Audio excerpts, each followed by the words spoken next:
भगवान की जय। प्यारे कृष्ण कन्हैया लाल की जय। श्री ब्रह्म पुराण। देवताओं द्वारा महादेव जी की स्तुति। कामदेव का दाह तथा महादेव जी का मेरु पर्वत पर गमन। ब्रह्मा जी कहते हैं, अमित तेजस्वी महादेव जी का विवाह हो जाने पर इंद्र आदि देवताओं के हर्ष की सीमा न रही। उन्होंने भगवान शंकर को प्रणाम किया और इस प्रकार स्तुति आरंभ की। देवता बोले, पर्वत जिनका लिंगमय स्वरूप है, जो पर्वतों के स्वामी हैं, जिनका वेग पवन के समान है, जो विकृत रूप धारण करने वाले तथा अपराजित हैं, जो क्लेशों का नाश करके शुभ संपत्ति प्रदान करते हैं, उन भगवान शंकर को नमस्कार है। नीले रंग की चोटी धारण करने वाले अंबिकापति को नमस्कार है। वायु जिनका स्वरूप है और जो सैकड़ों रूप धारण करने वाले हैं, उन भगवान शिव को प्रणाम है। दैत्यों के योग का नाश करने वाले तथा योगियों के गुरु महादेव जी को प्रणाम है। सूर्य और चंद्रमा जिनके नेत्र हैं तथा जो ललाट में भी नेत्र धारण करते हैं, उन भगवान शंकर को नमस्कार है। जो शमशान में क्रीड़ा करते हैं और वर देते हैं, जिनके 3 नेत्र हैं, उन देवेश्वर शिव को प्रणाम है। जो गृहस्थ होते हुए भी साधु हैं, नित्य जटा एवं ब्रह्मचर्य धारण करने वाले हैं, उन भगवान शंकर को नमस्कार है। जो जल में तपस्या करते हैं, योग जनित ऐश्वर्य देते हैं, मन को शांत रखते हैं, इंद्रियों का दमन करते हैं तथा प्रलय और सृष्टि के कर्ता हैं, उन महादेव जी को प्रणाम है। अनुग्रह करने वाले भगवान को नमस्कार है। पालन करने वाले शिव को प्रणाम है। रुद्र, वसु, आदित्य और अश्विनी कुमारों के रूप में वर्तमान भगवान शंकर को नमस्कार है। जो सबके पिता, सांख्य वर्णित पुरुष, विश्वदेव, सर्व उग्र, शिव, वरद, भीम, सेनानी, पशुपति, शुचि, बैरिहंता, सद्योजात, महादेव, चित्र विचित्र, प्रधान, अप्रमेय, कार्य और कारण नाम से प्रतिपादित होते हैं, उन भगवान शिव को प्रणाम है। भगवान पुरुष रूप में आपको नमस्कार है। पुरुष में इच्छा उत्पन्न करने वाले आपको प्रणाम है। आप ही पुरुष का प्रकृति के साथ संयोग कराते हैं और आप ही प्रकृति में गुणों का आधान करने वाले हैं, आपको नमस्कार है। आप प्रकृति और पुरुष के प्रवर्तक, कार्य और कारण के विधायक तथा कर्म फलों की प्राप्ति कराने वाले हैं, आपको नमस्कार है। आप काल के ज्ञाता, सबके नियंता, गुणों की विषमता के उत्पादक तथा प्रजावर्ग को जीविका प्रदान करने वाले हैं, आपको नमस्कार है। देव देवेश्वर आपको प्रणाम है। भूत भावन आपको नमस्कार है। कल्याणमय प्रभु, आप हमें दर्शन देने के लिए प्रसन्न मुख एवं सौम्य हो जाएं। इस प्रकार देवताओं के द्वारा अपनी स्तुति होने पर संपूर्ण जगत के स्वामी भगवान उमापति ने कहा, देवताओं, मैं तुम्हें दर्शन देने को सदा ही प्रसन्न मुख और सौम्य हूँ। तुम शीघ्र कोई वर मांगो, मैं निश्चय ही उसे दूंगा। देवता बोले, भगवान, यह वर आपके ही हाथ में रहे। जब आवश्यकता होगी तब हम मांग लेंगे। उस समय आप हमें मनोवांछित वर दीजिएगा। एवं वस्तु कहकर महादेव जी ने देवताओं तथा अन्य लोगों को विदा किया और स्वयं प्रमथ गणों के साथ अपने धाम को चले गए। ब्राह्मणों, जो इस स्तोत्र का श्रवण या पाठ करता है, वह संपूर्ण लोकों में जाने की शक्ति प्राप्त करता है और देवराज इंद्र की भांति देवताओं द्वारा पूजित होता है। महादेव जी अपने धाम में प्रवेश करके जब सुंदर आसन पर विराजमान हुए, तब वक्र स्वभाव वाले क्रूर कामदेव ने उन्हें अपने बाणों से बींधने का विचार किया। वह अनाचारी, दुरात्मा और कुलाधम काम सब लोगों को पीड़ित करने वाला है। वह नियम तथा व्रतों का पालन करने वाले ऋषियों के कार्य में विघ्न डाला करता है। उस दिन चक्रवाक का रूप धारण करके अपनी पत्नी रति के साथ उसका आगमन हुआ था। देवताओं के स्वामी भगवान शंकर ने अपने को बींधने की इच्छा रखने वाले आतताई कामदेव को तीसरे नेत्र से अवहेलना पूर्वक देखा। फिर तो उनके नेत्र से प्रकट हुई आग सहस्रों लपटों के साथ प्रज्वलित हो उठी और रति के स्वामी मदन को उसके साज श्रृंगार के साथ सहसा दग्ध करने लगी। उस समय जलता हुआ कामदेव बड़े करुण स्वर में आर्तनाद करने लगा और भगवान शिव को प्रसन्न करने के लिए धरती पर गिर पड़ा।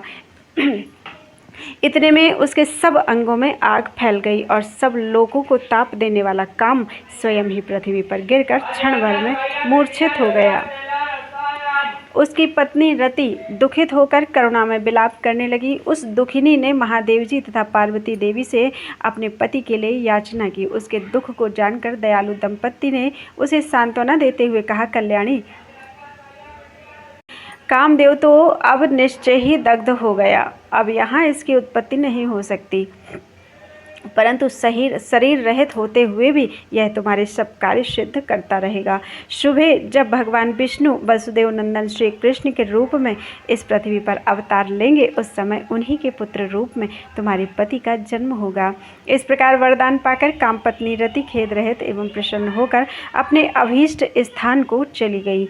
इधर भगवान शंकर कामदेव को दग्ध करने के पश्चात भगवती उमा के साथ हिमालय पर प्रसन्नतापूर्वक रमण करने लगे। पार्वती जी ने कहा, भगवान देव देवेश्वर, अब मैं इस पर्वत पर नहीं रहूंगी, अब मेरे लिए दूसरा कोई निवास स्थान बताइए।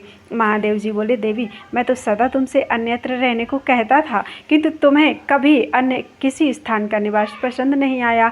आज स्वयं ही तुम अन्यत्र रहने की इच्छा क्यों करती हो, इसका कारण बताओ।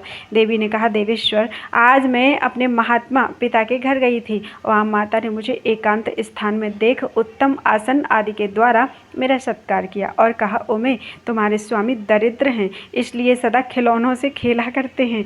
देवताओं की क्रीड़ा ऐसी नहीं होती। महादेव, आप जो नाना प्रकार के गणों के साथ विहार करते हैं, यह मेरी माता को पसंद नहीं है। यह सुनकर महादेव जी हंस पड़े और देवी को हंसाते हुए बोले, प्रिय, बात तो ऐसी ही है, इसके लिए तुम्हें दुख क्यों हुआ। मैं कभी हाथी के चमड़े लपेटता हूँ, कभी दिगंबर बना रहता हूँ, शमशान भूमि में निवास करता हूँ, बिना घर द्वार का होकर जंगलों में और पर्वत की कंदराओं में रहता हूँ तथा अपने गणों के साथ घूमता फिरता हूँ। इसके लिए तुम्हें माता पर क्रोध नहीं करना चाहिए। तुम्हारी माता ने सब ठीक ही कहा है। इस पृथ्वी पर प्राणियों का माता के समान हितकारी कोई बंधु बांधव नहीं है। देवी ने कहा, सुरेश्वर, मुझे अपने बंधु बांधवों से कोई प्रयोजन नहीं है, आप वही करें जिससे मुझे सुख हो। देवी का यह वचन सुनकर देवेश्वर महादेव जी ने उन्हें प्रसन्न करने के लिए उस पर्वत को छोड़ दिया और पत्नी तथा पार्षदों को साथ लेकर देवताओं और सिद्धों से सेवित सुमेरु पर्वत के लिए प्रस्थान किया। बोलो वृंदावन बिहारी लाल की जय। दक्ष यज्ञ विध्वंस। ऋषियों ने कहा, ब्रह्मन, वैवस्वत मनवंतर में प्रचेताओं के पुत्र प्रजापति दक्ष का अश्वमेध यज्ञ कैसे नष्ट हुआ।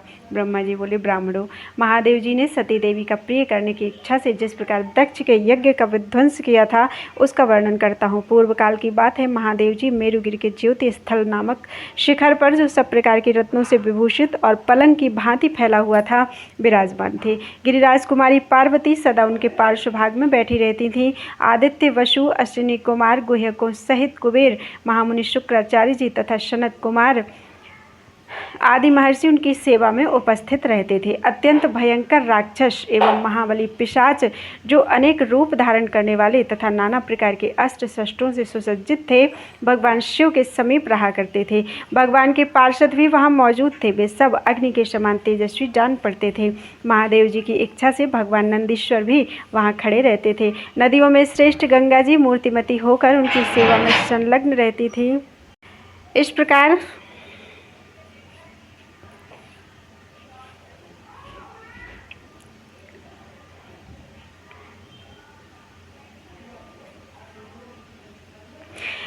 परम सौभाग्यशाली देवर्षियों और देवताओं से पूजित होकर भगवान शंकर वहां सदा निवास करने लगे। कुछ काल के बाद प्रजापति दक्ष ने शास्त्रोक्त विधि के अनुसार यज्ञ करने की तैयारी की। उनके उस यज्ञ में इंद्र आदि संपूर्ण देवता स्वर्ग से आकर एकत्रित होने लगे। वे अग्नि के समान तेजस्वी देवता दक्ष के अनुरोध से प्रकाशमान विमानों पर बैठकर गंगा द्वार को गए। पृथ्वी, आकाश तथा स्वर्गलोक में रहने वाले सभी देवता प्रजापति के पास हाथ जोड़कर उपस्थित हुए। आदित्य, वसु, रुद्र, साध्य तथा मरुदगण, ये सब यज्ञ में भाग लेने के लिए भगवान विष्णु के साथ वहां पधारे। ऊष्मप, धूमप, आज्यप तथा सोमप नाम वाले देवता भी अश्विनी कुमारों के साथ वहां उपस्थित थे। ये तथा और भी अनेक भूत प्राणियों का समुदाय वहां एकत्रित हुआ। जरायुज, अंडज, स्वेदज तथा उद्भिज भी उस यज्ञ में सम्मिलित थे। देवता लोग अपनी स्त्रियों तथा महर्षियों के साथ वहां पधारे थे। देवताओं को वहां जाते देखकर गिरिराज कुमारी पार्वती ने भगवान शंकर से पूछा, भगवान, ये इंद्र आदि देवता कहाँ जाते हैं। महादेव जी बोले, महाभागी, प्रजापति दक्ष अश्वमेध यज्ञ करते हैं, उसी में सब देवता जा रहे हैं। देवी ने पूछा, महाभाग, आप इस यज्ञ में क्यों नहीं जाते। ऐसी कौन सी रुकावट है जिससे आपका वहां जाना नहीं होता। महादेव जी बोले, महाभागे, देवताओं ने ही यह सब किया है, उन्होंने किसी भी यज्ञ में मेरा भाग नहीं रखा है। पहले से जो मार्ग चला आता है उसी से अपने को भी चलना चाहिए। उमा ने कहा, भगवान आप सब देवताओं में श्रेष्ठ हैं, आपके गुण और प्रभाव सबसे अधिक हैं। आप अपने तेज, यश और श्री के द्वारा अजेय एवं अदृश्य हैं। महाभाग, यज्ञ में आपके भाग का जो यह निषेध है, इससे मुझे बड़ा दुख हुआ है, मेरे शरीर में कंप छा गया है। महादेव जी बोले, देवी क्या तुम मुझे नहीं जानती? आज तुम्हें जो मोह हुआ है उससे इंद्र आदि देवताओं सहित संपूर्ण त्रैलोकी नष्ट हो सकती है। मैं ही यज्ञ का स्वामी हूँ, मेरी ही सब लोग निरंतर स्तुति करते हैं, मेरे ही संतोष के लिए सब लोग रथंतर शाम का गान करते हैं। ब्राह्मण वेद मंत्रों से मेरा ही यजन करते हैं तथा अधवर्यु लोग यज्ञ में मेरे ही लिए भागों की कल्पना करते हैं। प्राणों के समान प्रियतमा पत्नी से यूँ कहकर भगवान शंकर ने अपने मुख से क्रोधाग्नि जनित एक महाभूत की सृष्टि की। फिर उससे कहा, तुम मेरी आज्ञा से दक्ष के यज्ञ में जाओ और उसका शीघ्र विनाश करो। तब उसने रुद्र की आज्ञा से सिंह का वेश धारण करके दक्ष के यज्ञ का विनाश कर डाला। उसने अपने कर्म का साक्षी बनाने के लिए अत्यंत भयंकर भद्रकाली को भी साथ ले लिया था। भगवान का वह क्रोध वीरभद्र के नाम से विख्यात हुआ, जो शमशान भूमि में निवास करता है। उसने पार्वती देवी के खेद का निवारण किया था। वीरभद्र ने अपने रोमकूपों से अनेक रुद्रगण उत्पन्न किए, जो रुद्र के समान ही वीरवान और पराक्रमी थे। वे सब सैकड़ों और हजारों की संख्या में झुंड बनाकर उस यज्ञ मंडप में गए। उनकी किलकिलाहट से समस्त आकाश गूंज उठा। अग्नि और सूर्य का प्रकाश मंद पड़ गया, चारों ओर अंधकार छा गया। उस समय वे समस्त रुद्रगण यज्ञ मंडप में आग लगाने लगे। किसी ने यूपों को तोड़ डाला, किसी ने उन्हें उखाड़ दिया, कोई सिंहनाद करता और वहाँ कोई सब वस्तुओं को तहस नहस कर डालता था। कितने ही वायु के समान वेग से इधर उधर दौड़ने लगे। यज्ञ पात्र चूर चूर हो गए, वहाँ के मंडप ढह गए। ऐसा जान पड़ता था आकाश से तारे टूट कर गिर रहे हैं। कोई यज्ञ में रखे हुए भोज्य पदार्थों को खाते और सब लोगों को डराते फिरते थे। कितने ही पर्वताकार भूत देवांगनाओं को उठाकर फेंक देते थे। ऐसे गणों के साथ प्रतापी वीरभद्र ने पहुंचकर देवताओं द्वारा सुरक्षित यज्ञ को भद्रकाली के सामने ही भस्म कर डाला। अन्य रुद्रगण सबको भय उपजाने वाली गर्जना करने लगे। कुछ लोगों ने यज्ञ का मस्तक काटकर भयंकर नाद किया। तब इंद्र आदि देवताओं और प्रजापति दक्ष ने हाथ जोड़कर पूछा, बताइए आप कौन हैं? वीरभद्र ने कहा, मैं ना देवता हूँ, ना दैत्य हूँ, ना इस यज्ञ में भोजन करने आया हूँ और ना कौतूहल, बस इसे देखने को ही मेरा आना हुआ। मैं इस यज्ञ का विध्वंस करने के लिए आया हूँ। मेरा नाम वीरभद्र है, मैं रुद्र के कोप से प्रकट हुआ हूँ। ये भद्रकाली हैं, इनका प्रादुर्भाव पार्वती देवी के क्रोध से हुआ है।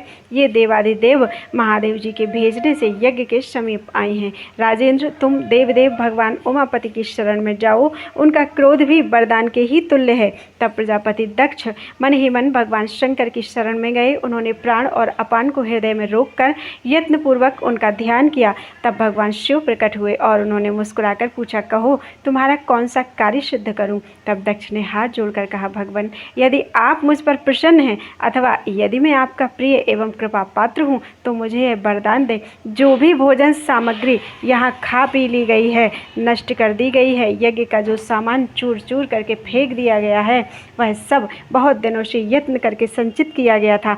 महेश्वर, आपकी कृपा से वह व्यर्थ ना जाए। ब्रह्मा जी ने कहा। भगवान शंकर ने तथास्तु कहकर दक्ष की कामना पूर्ण की। प्रजापति दक्ष ने भगवान से वरदान पाकर पृथ्वी पर घुटने टेक दिए और भगवान शिव का स्तवन आरंभ किया। बोलो वृंदावन बिहारी लाल की जय।